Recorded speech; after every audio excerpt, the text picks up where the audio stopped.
really wanted to be here from the time that we started to plan this conference about a year ago. He was very interested in coming to the United States and to sharing his story. He shared his story with several of our student groups over the past couple of years in Ireland, and we were excited that he was willing to come here to work with even more of the students. But because he was imprisoned during the Troubles, it's kind of like what Des was telling us yesterday about how one person's terrorist is another person's freedom fighter. And Paddy Quinn is not allowed to enter the United States of America because the British government still considers him to be a felon because he was imprisoned during the Troubles. But while in prison, he took part in the hunger strike, the famous hunger strikes in the early 1980s. And the story he has to tell is an amazing one about what it was like, again, growing up during that time, what internment was like, what it was like to go through it, and pay particular attention during his video to the prisoner's experience, of course. But different types of torture, right, physical and psychological, that were used, right, is part of this time. It's a difficult story to listen to, and for Paddy, I think it's an even more difficult story to tell. And for a long time after he lived through this, it was difficult for him to talk about it. And it's just been in recent years that he's started to address this to groups. And you'll see in the video that occasionally he'll need a break. But we really are grateful for Paddy sharing this story with us. And just before we turn it over, I thought Des Murphy, right, a good friend of Paddy's, would like to say a few words of introduction as well. Back to nervous time again. Imagine my Macarja, good morning, friends. And just want to say, really, from the outset, to talk about the hospitality of the Irish and how lovely and nice people they are. I've never met or felt such friendship as I have since we came to Grand Rapids, from the two gentlemen here either side, and from yourselves, and from talking to, we've even got a chaperone. I think we've a couple of students take us around every night, which is great. They know the right spots to go to. But, the friendliness and all of that goes with it, we're very, very pleased, and we're very, very happy again, as I said, to be here with you.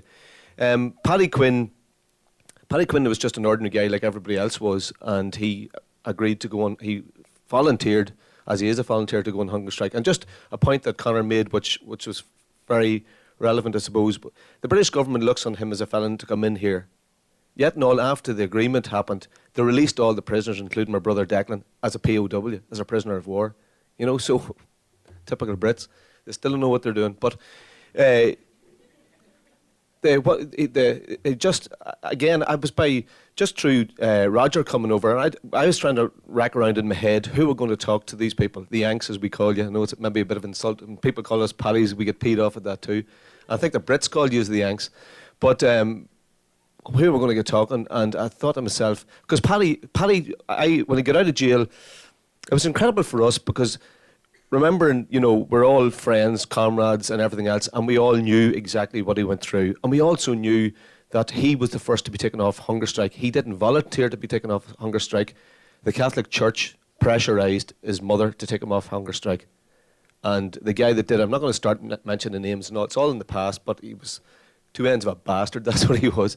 This is the priest that I'm talking about. But for him, again, as Bob just said too, he didn't talk about it. Now, he did talk to me, we're going driving down to Belfast one time, and he started telling me about it. And what he talked to me about was, at the final stages of him, he didn't say this and this stuff, but it was always something stuck in my head. When you're in pain, you always can identify where the pain's coming from. And if you have a sore tooth, you know it's a tooth. What do you want to do if you have a sore tooth? You want to pull the damn thing out. When he was dying, at the very last stages of his dying, the pain was coming through his eyes. And he tried to take his own eyes out. He didn't say this and this because, I don't know if he's, I wouldn't imagine he's forgotten it, or maybe it's just too graphic stuff. But I remember then thinking years later when Roger came on board to Camlock through Annie Britain, I just thought there was a man there, and I was a bit worried, a bit concerned. Should I ask him to do this? Does he really want to talk about it? But what surprised me more than anything else, again, he's not an academic. Again, he is not university educated. But I found him to be very articulate. He talks very droll, South Armagh stuff. But he definitely knew what he was talking about. He also was very clued into the history, which not necessarily surprised me, but I was happy to hear him having the whole handle on it all. So, not wanting to run on any longer. Just listen and just take what you can get out of this one. Thanks very much indeed.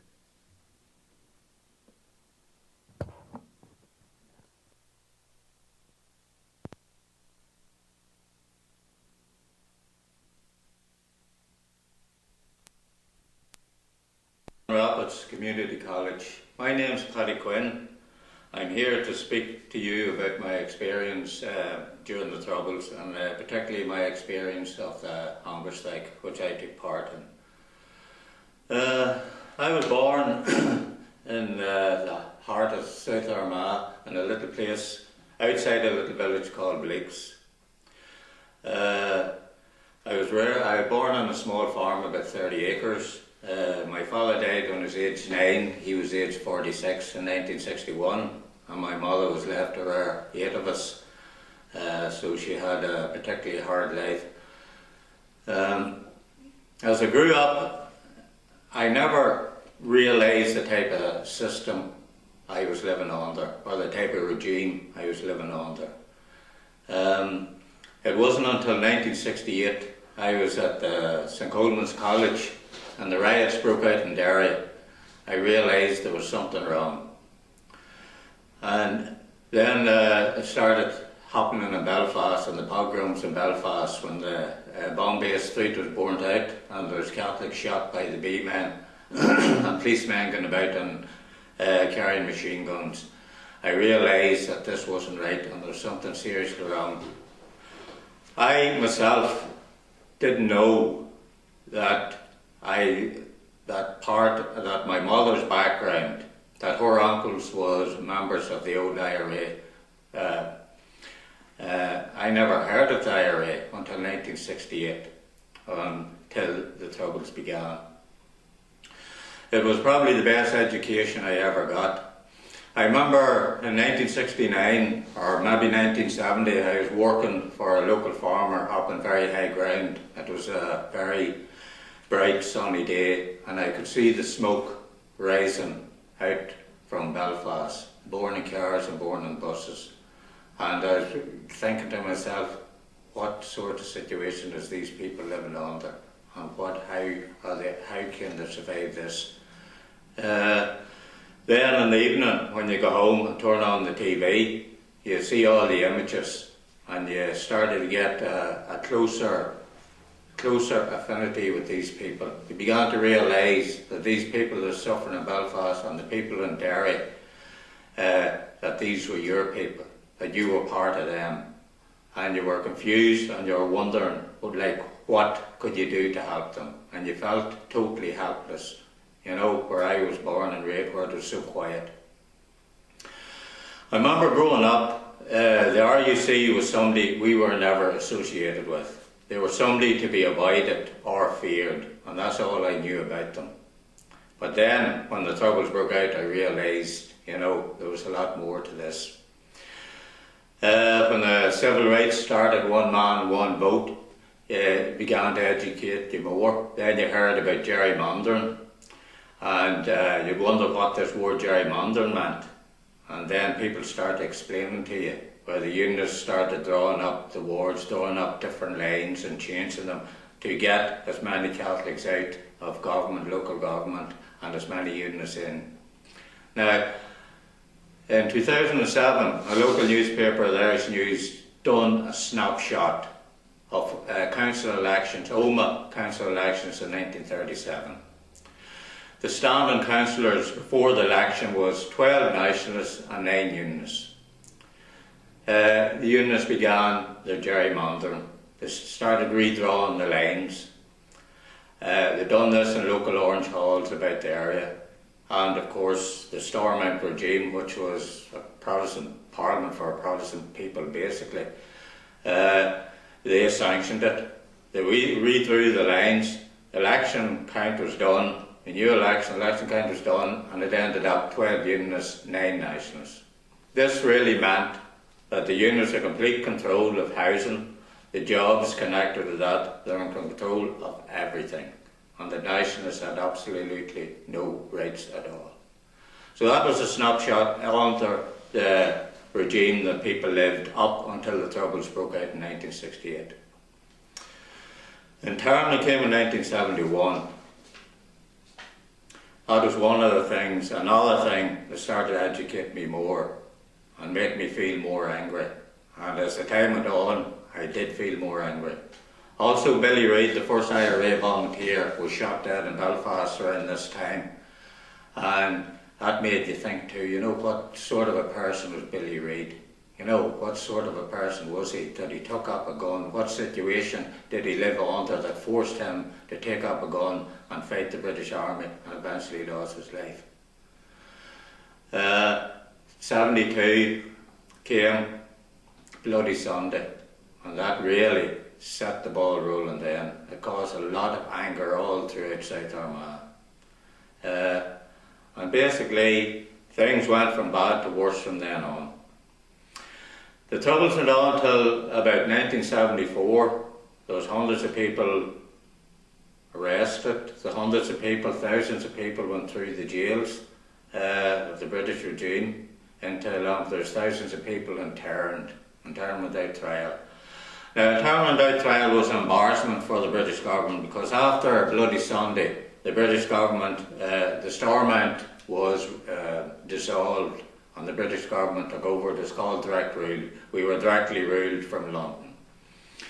As internment continued up till 1973, 1974, and there's no sign of it breaking the IRA, the British government knew they had to get rid of it because there was embarrassment in them internationally.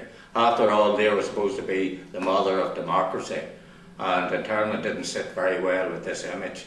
So they devised ways to get rid of it.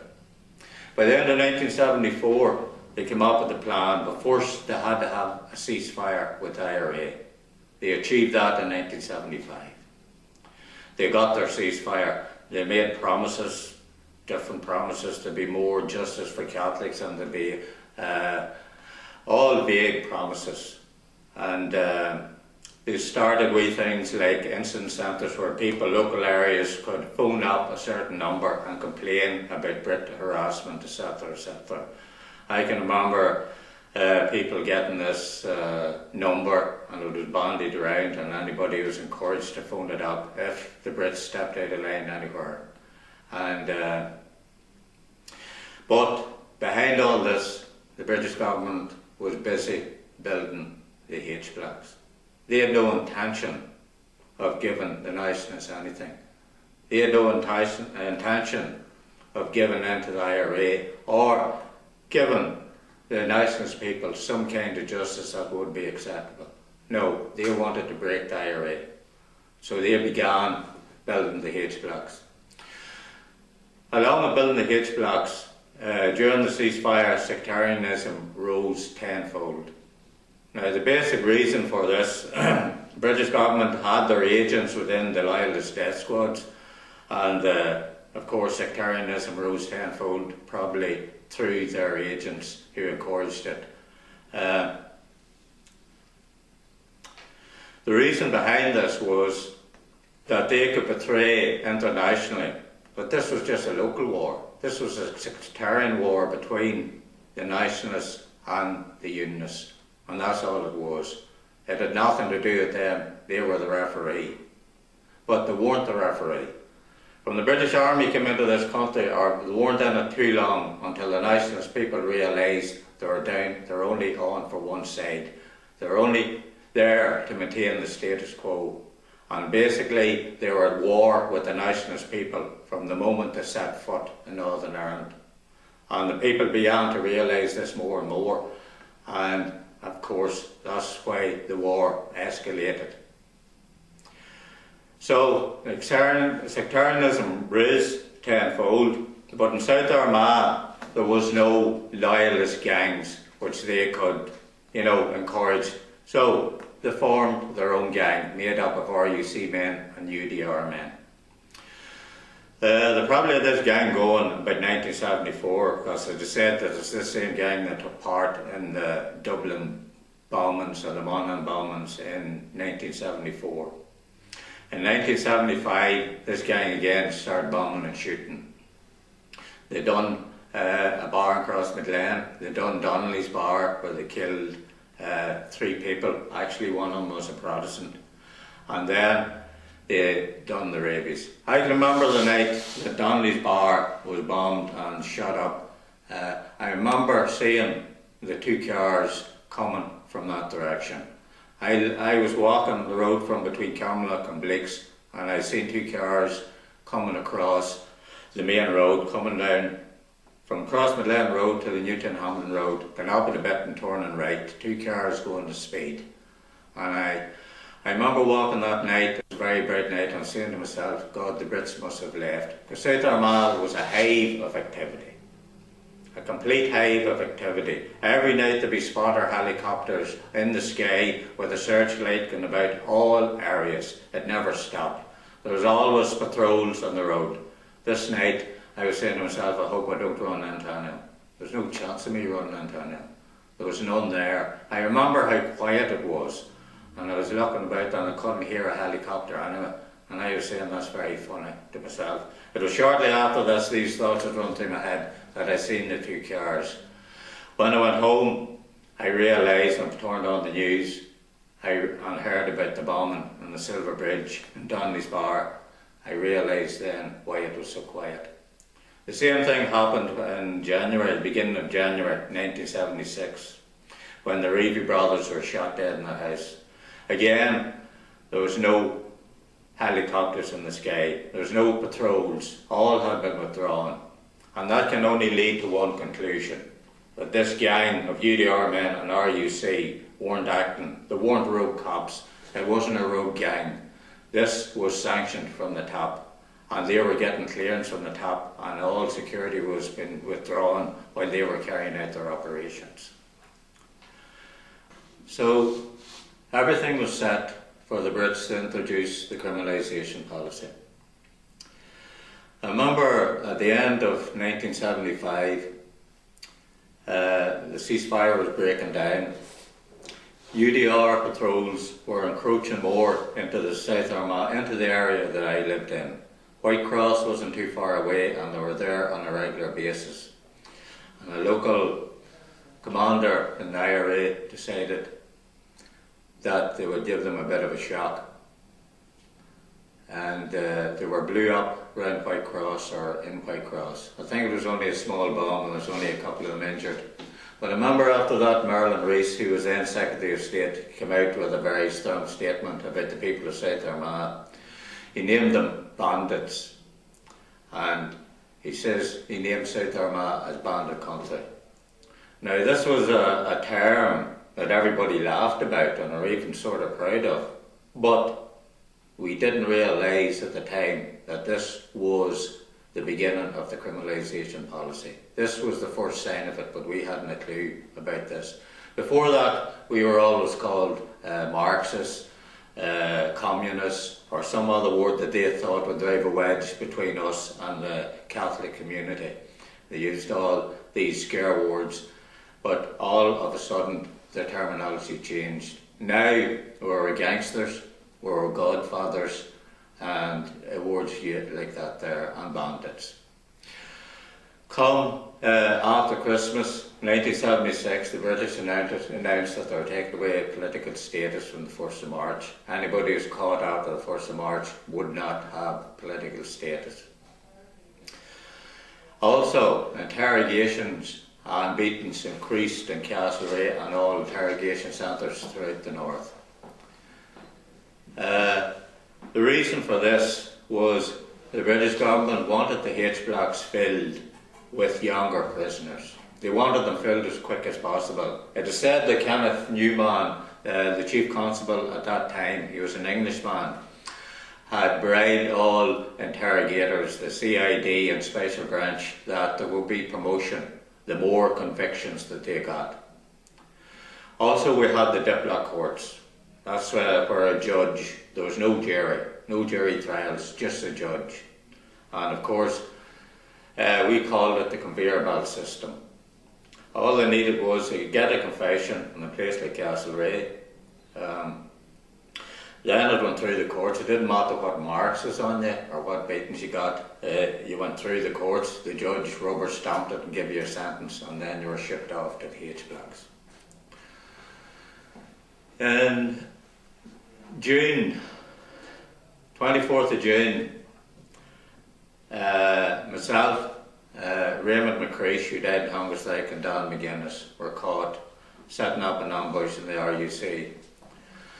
At the time, we always had the gut instinct that the RUC was behind the sectarian killings in South Armagh, and we wanted to carry out a hit on them. But actually we run into an ambush, and we were surrounded by British powers. We were captured. We were taken to the Bestwick interrogation centre, where we were beaten, spread-eagled and stuff like that for about 3 days, trying to get confessions out of us, trying to get names out of us, etc., etc. Eventually they had to just charge us with attempted murder. They charged attempted murder of the Brits who ambushed us, actually. But however, that was it. We went into jail, and I was amazed myself. I was only 24 years of age at that time, and I felt old. I felt like a veteran, because most of the prisoners in that time were from about 17 to 21. All of them had gone through the Castlereagh interrogation centre, where torture was continuous. I remember a fellow during the blanket was telling me about he was interrogated and how they interrogated them. What they done to him was they held his arms against the wall and they beat him in the stomach. They had a wet towel over his mouth, over his face. He felt as if he was drowning. And this was repeated again and again, beaten on the stomach and this wet towel over his mouth. Had the same feeling, and he says it just felt like you were drowning or choking, you know. And that was one of the methods of interrogation that they used during that time. So the British plan was to fill the H blocks with as many prisoners as quickly as possible, particularly with young prisoners. They seen the Republican movement, the weakness of the Republican movement, the soft belly of the Republican movement was their prisoners. So they had decided that they would attack the prisoners to break down the Republican movement. And the way they intended to do that was bring in the criminalisation policy, take away political status and make them work as ordinary criminals. And they thought they'd have no problem breaking them, particularly with the young prisoners. But they were wrong. The blanket protest started and it went on for 4 years. It's too long to go through every incident that happened during the blanket protest. There was torture and beatings during the wing shifts in every block, but one of the worst blocks was H3. The principal officer in it was Paddy Quinn, who was a Catholic, by the way. And the torture and the beatings that took place in that block during every wing shift were unspeakable. Martin Horston, who died in Hongerslake, the actual principal officer, Paddy Quinn, put his leg up in a grill and jumped on it and tried to break his leg at one stage. They were threw across tables, their faces were smashed into tables, nose was broken, etc. during wing shift. And of course, and then we had the infamous mare search, where prisoners was dragged over a mare, the backs of their legs kicked down and made squat over a mare. Degrading things, trying to degrade you and break you. And the more torture and the more they done this, the more we stuck together. The more camaraderie the prisoners became. And we just, the unity among us, they caused the unity among us with their torture and their attempts to break us. One incident I can remember when I went into H4, I can remember seeing the far wing, the screws would use a fire hose, and open a cell and hose down a couple of prisoners with cold water. But I remember this day, the door opening in my wing, I was down at the very bottom of the wing in the last cell, but the first door opened and I heard this scream and then the door banging. Brandon McFarlane, Bick as he's known, and Pickles, John Pickering, they were opposite me, and I remember Pickles saying to Bick, he said to him, I think I see steam coming out the window back. At that time we had no windows in. We had broken all the windows. At that time the screws put in very strong disinfectant, blue stuff, and prisoners couldn't breathe. So we broke all the windows, so we had no windows in at that time. And Pickles could see the steam coming out the window. But what the screws were doing, they'd filled the bath full of scalding water, they put J's fluid into it, and they filled a bucket of water each, and there was 2 prisoners every cell. They came down and threw it around the prisoners. What that caused was a burning sensation for about 2 hours. It's just like a very, very severe sunburn. I can remember them coming down me. I was in the cell with Mark Hannigan from Staban, and the door opened and they came in. I threw the blanket to one side because I wanted to keep the blanket dry, and I took it in the back, and I can remember the sensation, the burning sensation. I remember shouting out through the window, "Bastards," you know, and the door banged behind me. So that's basically one of the things that was happening.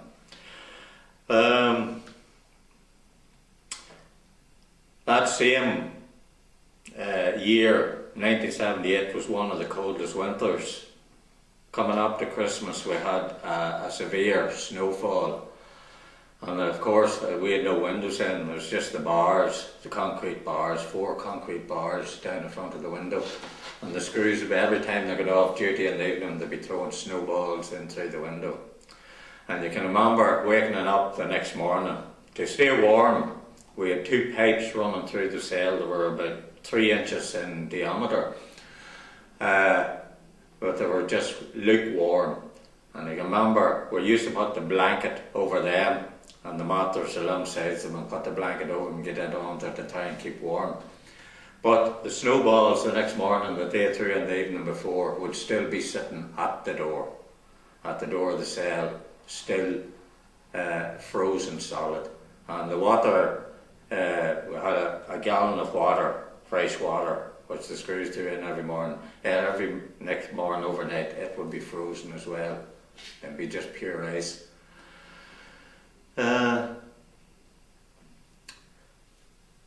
Cardinal Fee came in to visit us in 1980. There was talk of the hunger strike happening then. He asked us to give him time. He says he would try and get something done. That's the time he came in, and he came out with the famous speech about the Haste Blocks reminded him of the whole of Calcutta, whereas people was living in sewers in Calcutta in very poor areas, and he described it as the Haste Blocks as the black hole of Calcutta. He got awful abuse over that from elements from the British government, etc., which I'm sure he expected anyway. So time went on and the beatings increased. There was Cardinal Fee would give him a couple of months, 3 months, I think it went up to about 6 months, and eventually got the word back. He could do nothing. He was hitting a stone wall, and there was no movement. It was then Brown Hughes decided they'll call a hunger strike. I remember him coming up the door. I was in the same wing as him, and he says, "There's going to be a hunger strike and I'm looking for names." And he says, "I don't want anybody putting their name down here lately or taking this as a joke, because hunger strike is no joke. I can tell you now," he says, "hunger strike is a terrifying journey. And anybody who's putting their name down for it, better be aware of that and think very seriously about it." That's all was said. 7 was picked to go on hunger strike. All 7 went on it together. I remember all the black went on hunger strike for 3 days, including all the blanket men went on hunger strike for 3 days. I can remember being told that we had to drink so much water, about 5 pints of water every day, and we had to take salt. At that time they gave us salt tablets. You put the tablet into the water.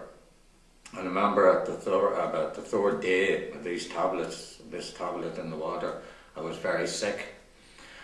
And I was very glad, you know, the 3 days was over, because I was feeling very sick, you know. Anyway, that hunger strike ended. Brendan Hughes called off the hunger strike. Cardinal Fee was coming with a document. We were supposed to have something. He called off the hunger strike to save Sean McKenna's life.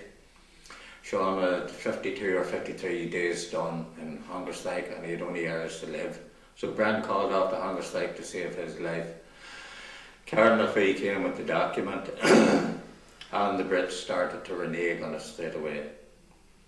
We're supposed to get our own clothes. I think that was all that was in the document, but it was a start and it would have been acceptable to us. But as the day went by, there's no word of people came with their clothes to lay them into the prison. A couple of people came up and they were torn back saying, "You're not getting clothes, we provide the clothes." What they'd done was, we will provide the prisoners with civilian issued clothes, that's what they called them. We regarded this as the same thing as a monkey suit. As the thing that was sitting in the corner, we called the monkey suit the prison suit. And we didn't receive prison issued clothes issued by the prison, anything different than the monkey suit we had sitting in the corner in the cells. So that was it. We weren't accepting it. Bobby Sands then got up. I can remember I was next cell to Tom McElwee. And I remember Tom McElwee, after they came out with these clothes, prison issued clothes, I remember Tom McElwee was half crying. I remember him jumping up in the pipes and shouting out the window, "Up the IRA." You could hear the emotion in his voice. Shortly after that, Bobby Sands says, "I'm not letting this go." I get up to the door. He says, "I'm on board with the movement outside. The movement don't want a second hunger strike. They say prisoners will die in this hunger strike." He says, "You'll have to find some other way out of this." And Bobby Sands says, "I'm looking for names for a hunger strike." He says, we are in here, we're at the face of things, and hunger strike is the only way I can see you doing this. So a hunger strike was called. Again, I put my name down for the hunger strike. Probably the reason the hunger strike went this far with the blanket protest, I just seen the hunger strike as another extension of that. I just didn't want to sit back and let somebody else put their names down and die for me or go on hunger strike for me. I felt that I had to do it myself, and I felt that I could do it.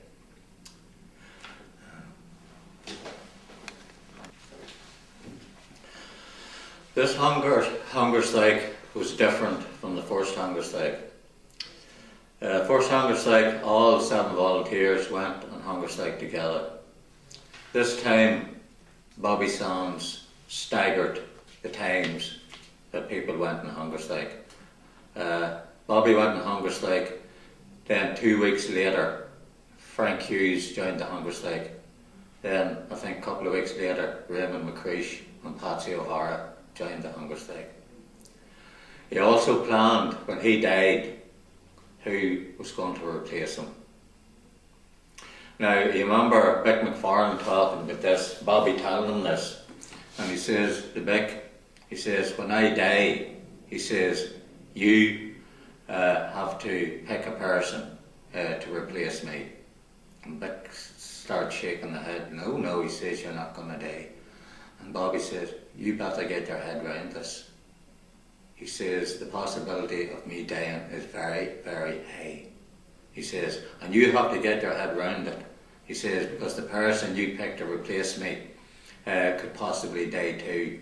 And you have to make sure you get the right people to take my place and take the place of the other dead hunger strikers if they die as well." I think Vic was very taken aback by this, you know, how serious he was and how determined and what he was facing. There just seemed to be no fear, you know. He was just determined that this is the way things was going to be. I think what happened was, well, I'll tell you later on, when I had to visit during the hunger strike.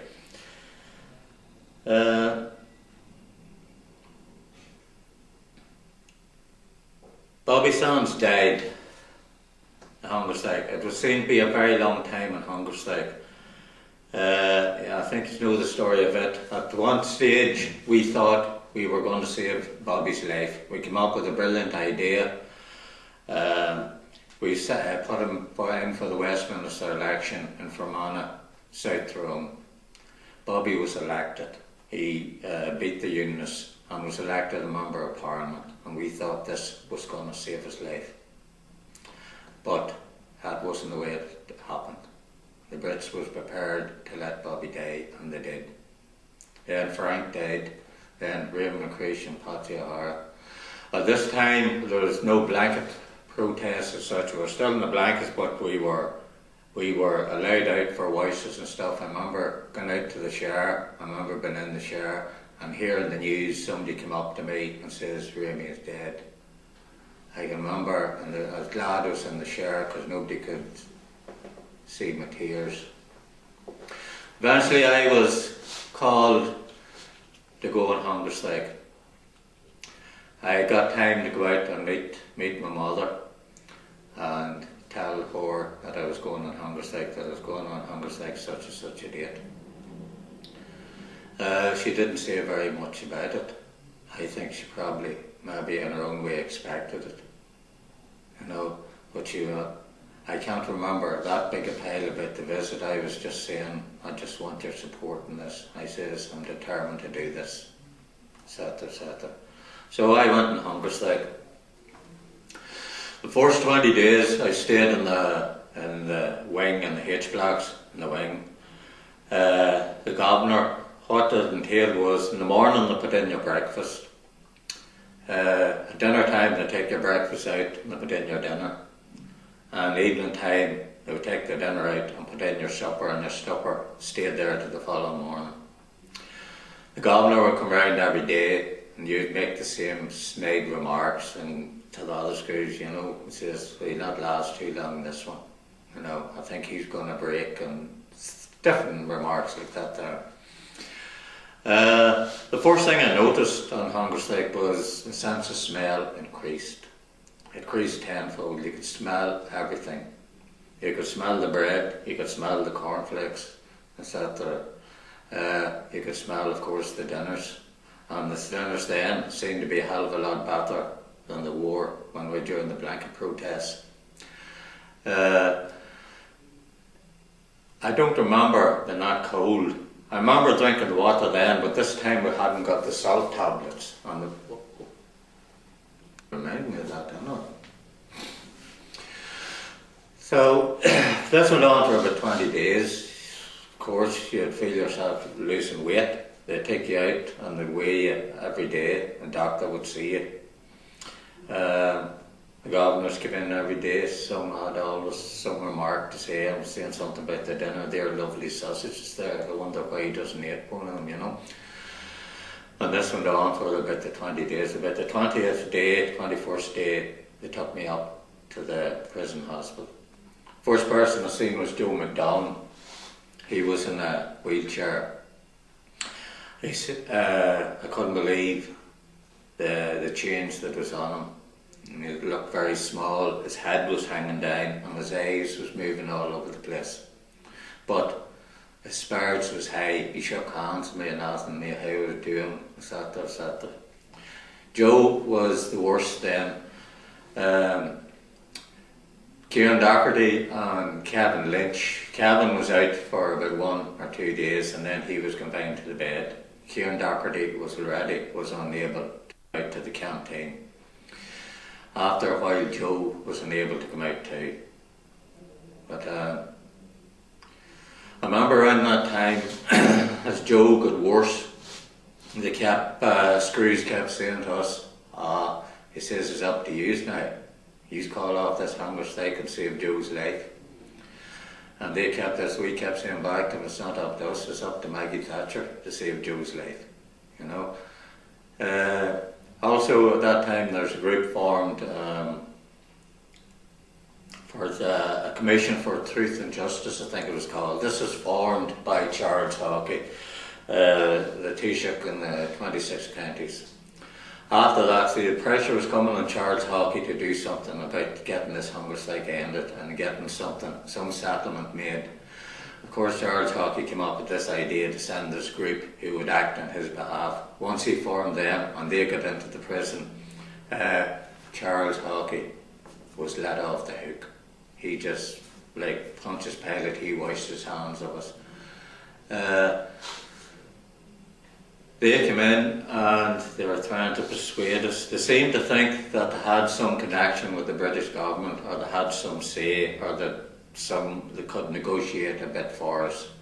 But they came, talked to us, they went away, they came back, and eventually they were boiled down to us what they're saying to us: if you come off the hunger strike, we'll be able to get you something. Now, we knew from our experience of the first hunger strike what would happen and how the British government reneged on the deal. We says, unless it's down on paper, black and white, where we can see it, this hunger strike is not going to end. Eventually, they stopped coming in. They told us they could do no more. They says they couldn't get any more for us.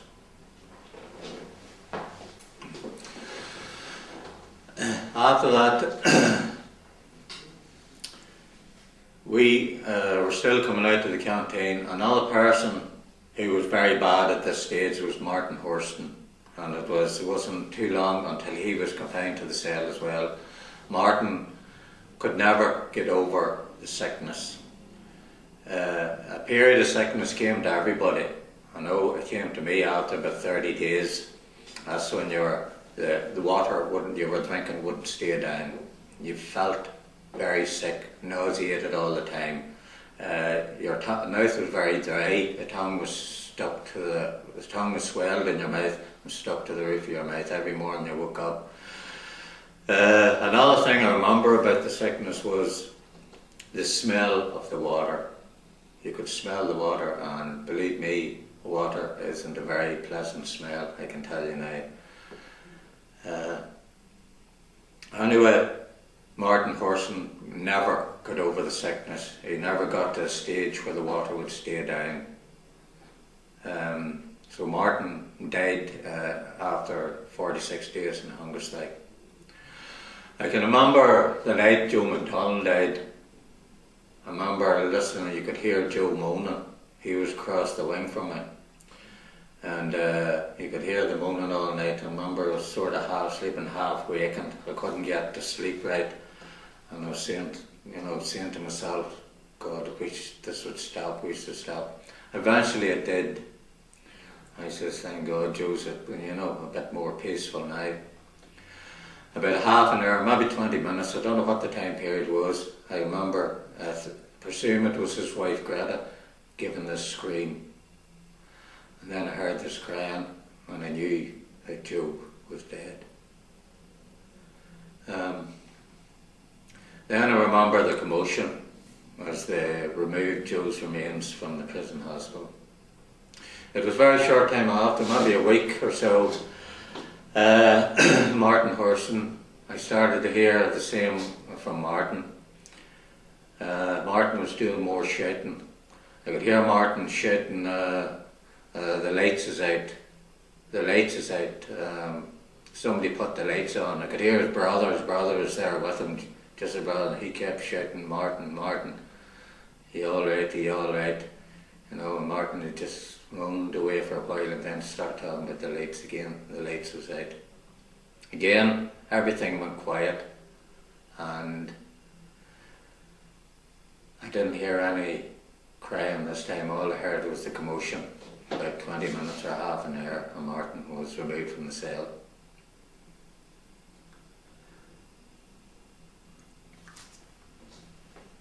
The next morning came, Screws came in to me. He came in to me, he said, Paddy, you're moving. I says, where to? I says, next door, in the cell next door. So I got up. They lifted all my bed stuff, matters and blankets, etc. And they took it in next door and I followed them. They made the bed. And then they closed the door. I remember looking around the cell. I realised this was the cell Martin was in. I remember walking over to the window and there was just like this white or plastic spoon. I don't think it was just white, it was plastic spoon, kind of opaque type of spoon. But I remember seeing it is all stained red. I remember saying to myself, God, they're hardly giving Martin medicine. And then I realised, we couldn't give him medicine. We couldn't give him anything like that anyway. That wasn't allowed. And then I said, geez, it has to be blood. And I was just wondering myself where the blood came out of. But anyway, I'd lifted the spoon up looking and I put it back down and he says they probably left that there on purpose for me to see it anyway. So I just left it down where it was and never went back to it. Shortly after that, the sickness came to me. I think I described how it was. The water would not stay down. I remember that time there was a wee doctor, Dr. Ross we called him. He was a nervous type of character. He wasn't a bad wee man, We had a worse doctor, we called him Mangles, or nickname after the Nazi doctor. During the blanket protest, he was the one that sanctioned that we all be force washed. And of course there was a lot of brutal beatings around that time. He was part of the system and he was taking part in the torture too, even though he was a doctor. But this Dr. Ross never took part in that. But I noticed he'd done an awful lot of talking. He'd talk away about his time he worked in Italy, he'd talk about fishing. Then he came in to me this day and he was on about me not holding the water down. And he's asked me what was it like. Well, I says I'm throwing the water up and throwing this green bale up. I was telling him just the symptoms of water. My tongue stuck to the roof of my mouth. Oh, he says, you have to start drinking water. He started describing if your kidneys isn't washed out, he says, this poison is going to go to your brain, And he says, you're going to die very, very quick. And then he started explaining to me. He says, hunger like to me is like one of them, says, one of them big tall chimney stacks. And you see, if you start taking a brick away at the bottom, start chipping away at it, you get one brick out, you get another one out, and another one, and another one, and another one. He says, till you come and you take one brick, another brick out, and the next thing the whole chimney comes down like that. He says, that's the way I see hunger's like. He says, you go so far, and then you go downhill, just like that. The next morning, he was at the same crack again. He started talking about a train. He says, the way I see hunger's like, also, he says, the way I can explain to myself is say a train going up a very steep hill. Starts going up the hill, is going fast, then it slows down and gets slower and slower till it reaches the top. But once it goes over the top, it just accelerates down. He says, that's the way hunger's like is, and that's the way you'll go, the way that train was. So that was all right. I just saying to myself, God, I think that's why he's at it. He's trying to get at me here, But the pastor were marching anyway. But I remember this was about the 5th or 6th day of the sickness. I was in the cell. I remember the pint of water beside me. I took some of the salt. The salt was separate. You just wet your finger and dipped it in the salt and just licked it off your finger. That's the way we took the salt, and then you drank the water. I remember saying to myself, I'm going to keep this water down this time. And I remember drinking the whole pint of water, and I could feel the bump in the stomach. There was nothing to me anyway at this stage. And I remember just saying to myself, you're going to stay down, you're going to stay down. And I must have dozed off or something. And I woke up, and I hadn't been sick, and the water wasn't in my stomach anymore, and I had to go to the toilet. And I realised that the water had stayed down. But something else funny happened. My mouth wasn't all dried anymore. There was a type of an oily taste out of my mouth. Also, the room started to move a wee bit. I started to feel this a wee bit funny. I got out of the bed and I stood up. Okay, the room started to move. I got out of the bed and stood up, and the room started to just float about. It was just like somebody, the way they show somebody on TV that's drunk or maybe on drugs, when they're walking around, everything seems to be floating in front of them or swimming in front of them and moving. Well, that's just the exact way it was with me. Then I remember things starting to go black, and I says to myself, I think this is it. Maybe I'm just going to go here. And I remember it coming back again and seeing the room floating again, and then everything went dark again. And that's the last thing I remember. I woke up, I could hear screws at the door. They were looking through the flap, and I could hear keys rattling in the door. I could feel the pain in the back of my neck. I think where I stood on the mat, and I must have slid and hit the back of my neck on the wall as I fell. The screws came in. One of them grabbed me by the feet, and another one grabbed me by the shoulders, and they threw me into the bed. I remember one of them saying he must prefer sleeping on the floor than the bed. I didn't say anything. I just kept my eyes closed and let on I was still sleeping. The next morning, Dr. Ross came in,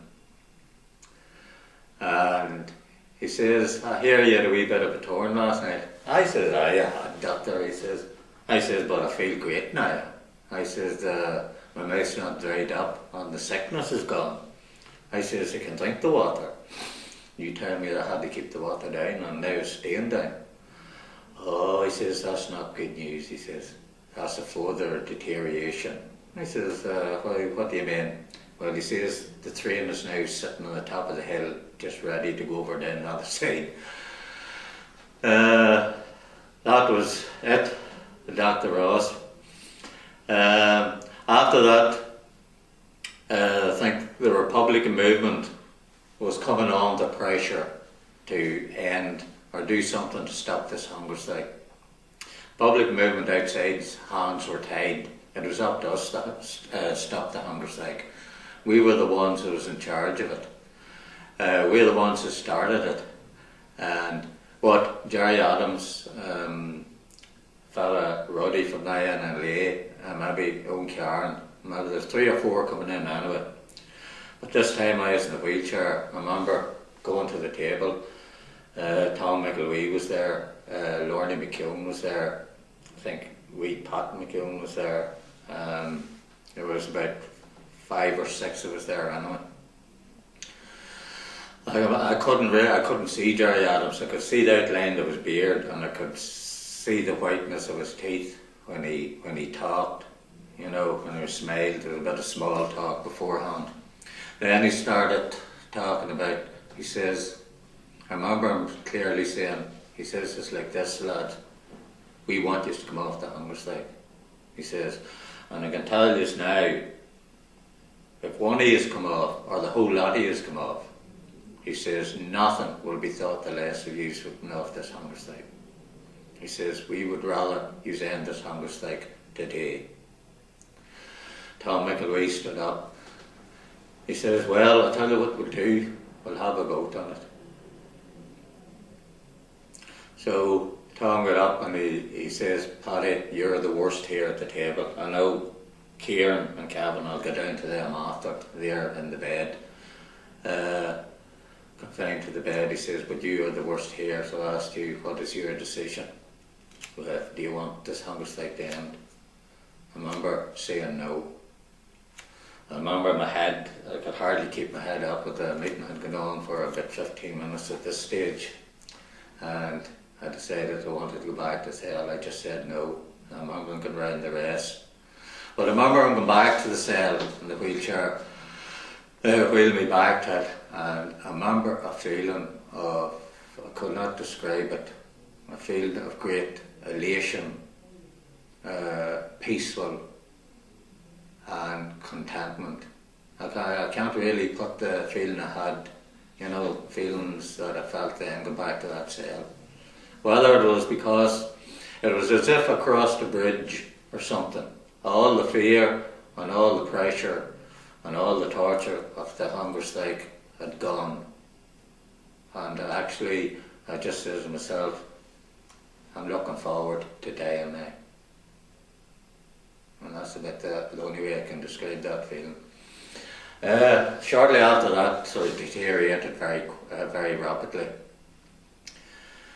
I can remember, we Father Murphy used to come in and see me. I remember him coming in this morning and he says, Paddy, did you ask for milk last night? I says, no, Father. He says, these would say, you asked for milk. Well, I says, that's not true, I didn't ask for milk. I says, maybe they're trying it on. Well, I says, they've done the same thing with Graham and Creech about milk. I says, pass no remarks, and I didn't ask for any milk. And that's it. He says, I just wanted to hear it from you. He came in, Father Murphy was telling me this after, I don't remember it, but he came in maybe a day, the next day or the day after. But he said, I was sort of semi-conscious or in a semi-coma, and I was talking away to him, and I was saying, Father Murphy, do you see that light over there? He says, what light? I says, that light over on the wall. He says, will you pray that I go there bathing soon? And, oh no, Paddy, I not pray. I says, I pray that you live. No, I says, pray that I go to that light. You know. So no, he says, no, I can't pray that you go there. He says, I pray that you live. So he left after a while, but he says he came back 2 hours later. He says he don't know what happened in the meantime, but I remember seeing a screw. I don't know, I couldn't see him right, but it was just the shape of him I could see. And I had it in my head that this screw was one of the torturers during the blanket protests. I don't know his name, but his nickname was Hate the World. We called him Hate the World. But Father Murphy came in to see me about a couple of hours later, and he says the difference in me from the last visit, he says, was unbelievable. He says, well, what I didn't call him, he says, wasn't worth mentioning. He says the air was blue. He accused me of being a screw disguised as Father Murphy, and you called me for all the efforts. And he says, I never heard language like it. He says, after that, all I can remember is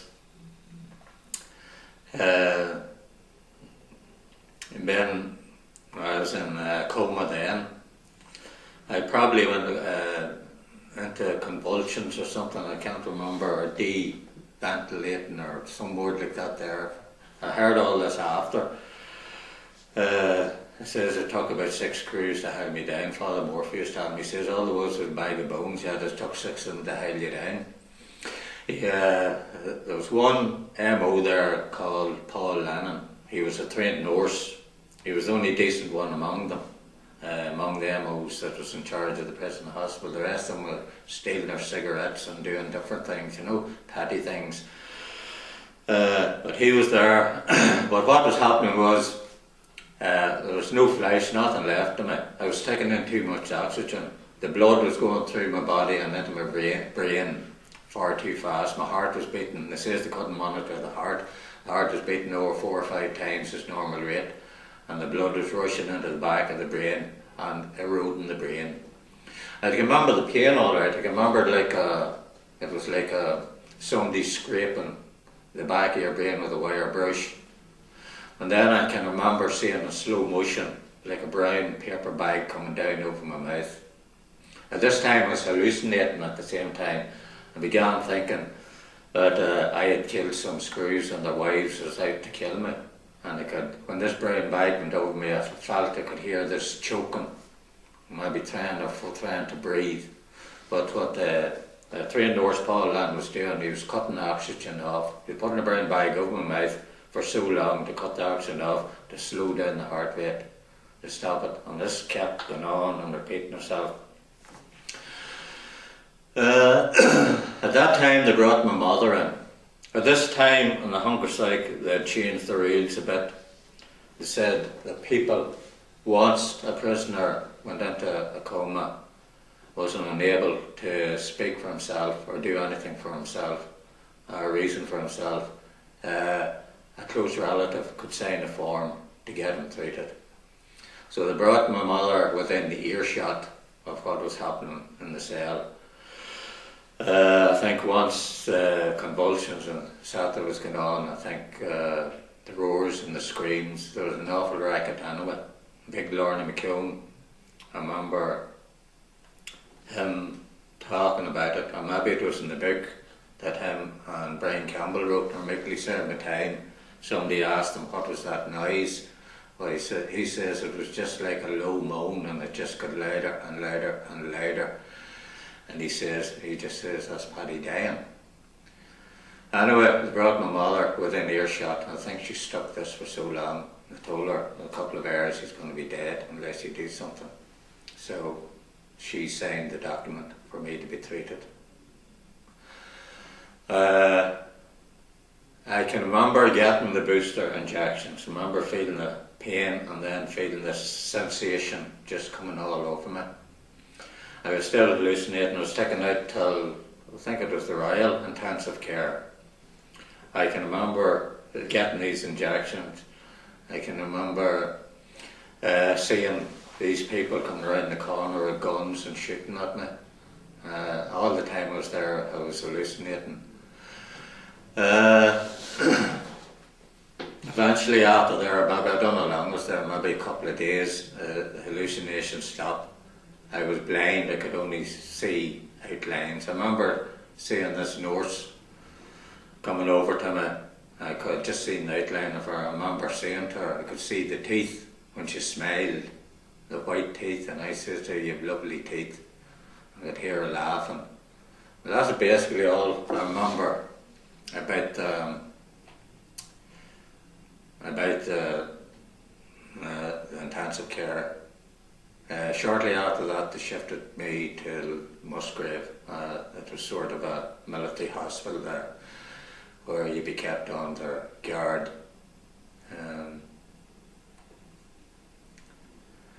That time, my mother was coming up to visit me, and there was a nurse there too. I remember her coming over and saying to me, he says, Paddy, he says, you don't be as hard on your mother as you were the last time. I says, what last time? Oh, she said she was here yesterday.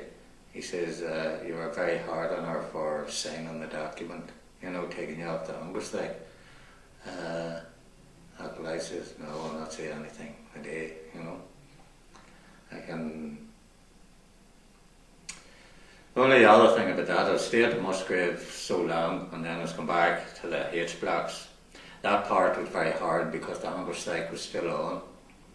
There were still prisoners dying. Tom McElwee died of a heart attack. The time I was taken off the hunger strike, Kieran Doherty and Barabbas, as we called him, Kevin Lynch, died the next day or two after that.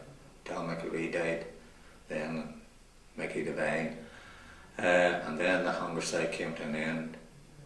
I remember going back to the blocks. I went to the prison hospital first, and then I went back to the blocks.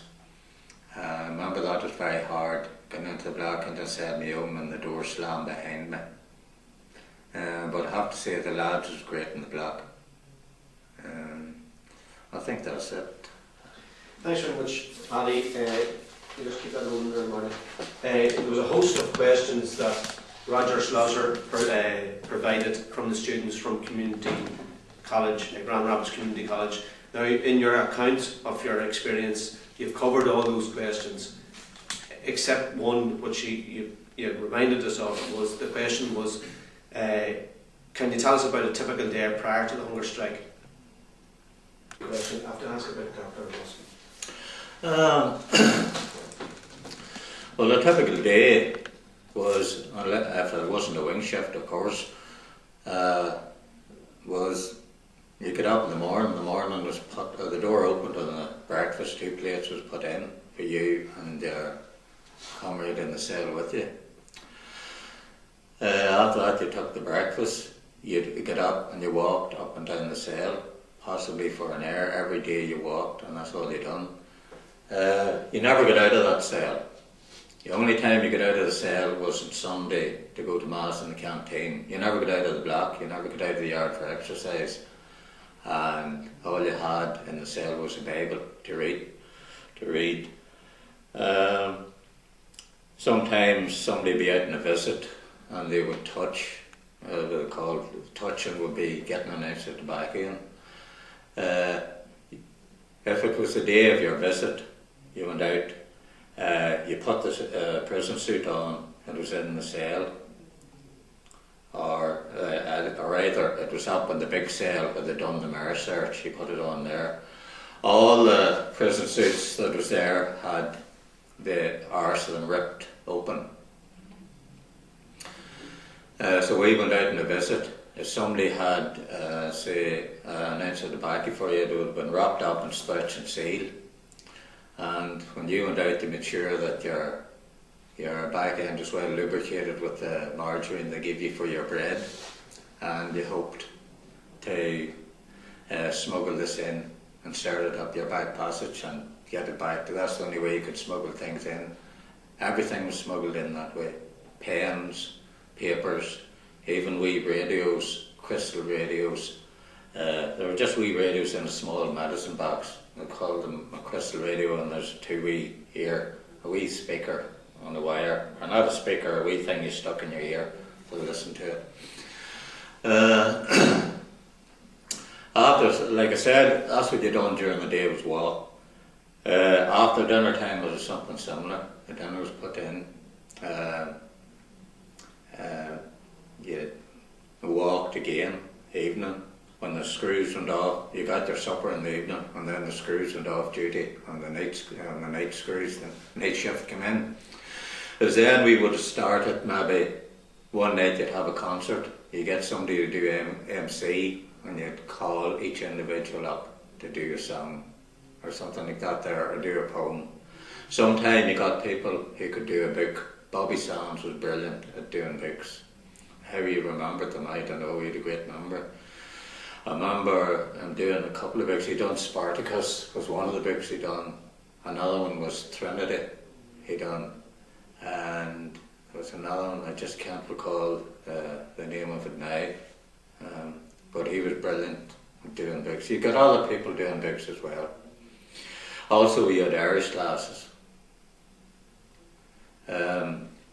Usually what you done, what you maybe writ on the wall with a wee piece of silver paper that you managed to get, in or something. Some people had pencils where you could write it on the walls, bits of Irish and stuff, and you learned the Irish out through the door. So that was more or less a typical day for 4 to 5 years, and getting out of Sunday canteen, which was the highlight of it. For Mass, where you had some communication with fellas from the wing opposite you. I remember one time at Mass at Father Fall, was saying Mass, and of course he would bring the news in and tell us the news, and one of the clippets of news was Ireland had won the Eurovision Song Contest by a fellow in Dublin called Johnny Logan. And he says, guess what the song was? He says, no, what was it? Just Another Year. So we didn't know whether to laugh or cry at that one. And just the last question, Paddy, the Dr.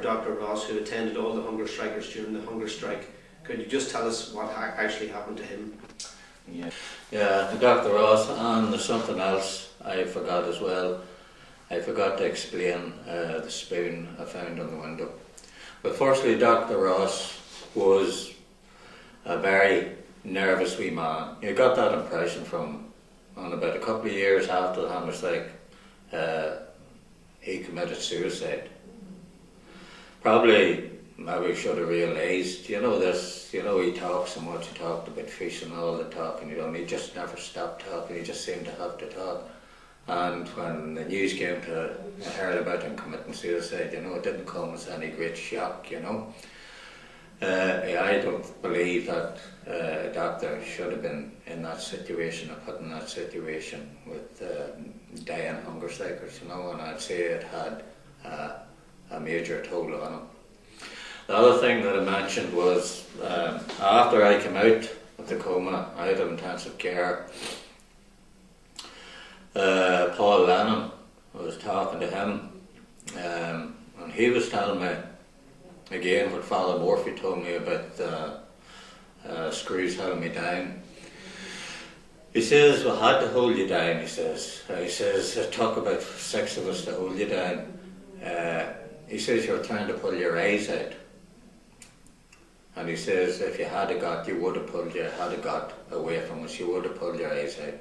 And I says, why was that? He says, it must have been the pain in the back of your brain. He says, you kept ripping at your eyes. Also, he says, you were eating your lips. Well, I says, I noticed my lips is about 10 times their normal size, so they're all chopped and bleeding. Yes, he says, you were biting away at them. He says, we were trying to stop you from biting them by using a spoon. And then I thought back to the spoon that was left in the cell, Martin Horson's cell, when they put me into it. The next morning after he died, and I realised that's where the blood came from.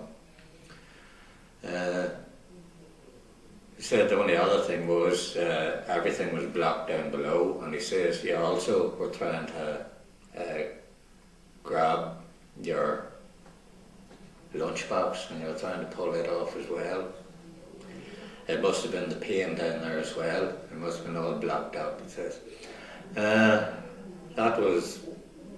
That's basically it. That's all I can remember about it.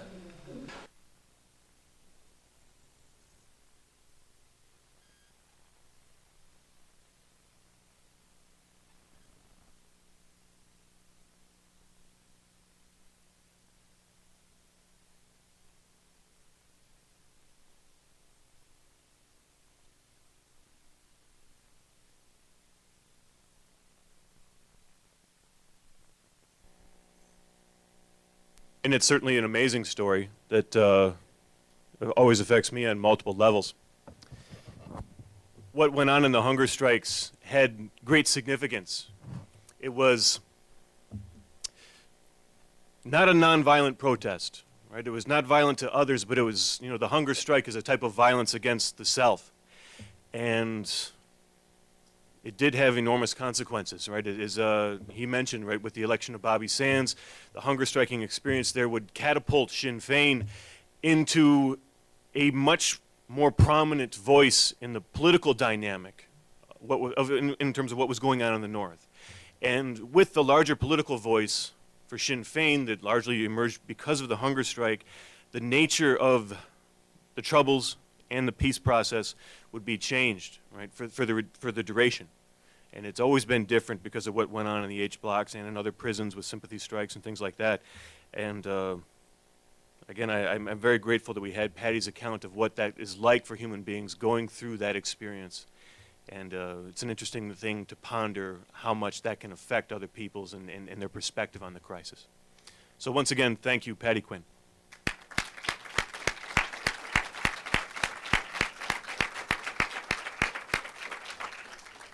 Okay, so we have lunch served there in the banquet rooms, and then we'll reconvene here after lunch for a talk on the role of the Catholic Church in the Troubles.